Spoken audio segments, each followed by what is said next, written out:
So mga kamster, bibigyan ko nga pala kayo ng konting idea para sa mga water bottle nyo na mga pasirana o sirana. Alam nyo ba yung mga ganito, yung dulo? Yan. Kukunin nyo yan kasi ito ang pinakamahalaga sa water bottle natin. Okay, hayaan nyo yung mga plastic kung saan ito nakadugtong. Pero ito talaga pinakamahalaga. Itong dulo na to, huwag nyo tatapon. Kunin nyo. Sa mga sirang water bottle, bilhin nyo.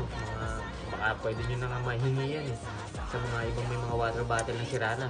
Ngayon, ito, gagamitin natin para gawing water bottle ulit. Okay? Kung mapapansin nyo, nakikita nyo, meron ako ditong bote ng Pocari, tapos binutas ko yung dulo ng kanyang takip. Okay? Ngayon, ilalagay nyo yan dyan sa takip para maging ano na niya, pinaka ano ng water bottle nyo. So ngayon, kung nailagay nyo dyan, solve na ulit yung problema nyo. May bagong water bottle na kayo. Same time, malaki pa, di ba? Para sa mga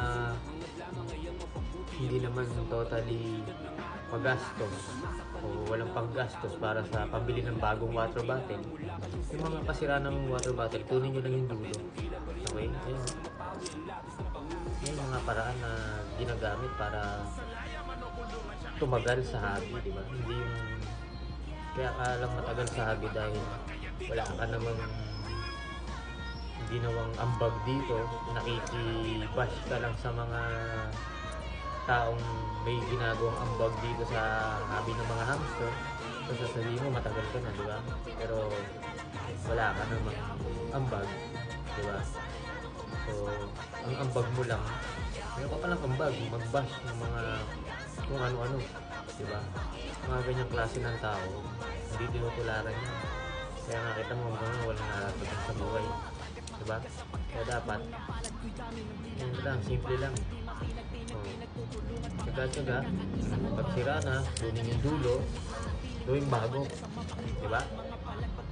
So ayan, mga ka-hamster, kung mapapansin nyo, naikabit ko na dun sa dulo, sa takip, yung ating kinuha sa water bottle, di ba? Yan, makikita nyo, nilagyan ko na rin ng tubig. I-testingin natin.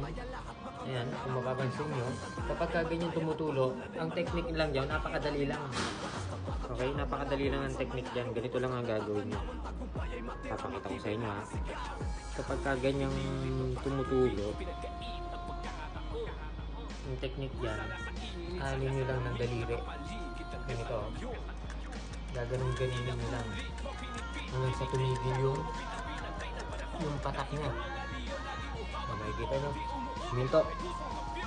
Kasi, sumipsip na ng hangin yung loob. Okay. Kumbaga, nag-counterflow na yung hangin dito sa labas, hindi na siya nanggagaling sa loob. So makikita nyo, okay na siya. So, ayun o, gaganunin nyo lang o. Diba? Tuloy na yung tuloy-tuloy na pagtulo kasi kailangan masipsip nung parang humigop ng konting hangin yung loob para magkaroon siya ng ng hangin sa loob. Nakita nyo. Diba? Okay na. May water bottle ka na, bago. Malaki pa, diba?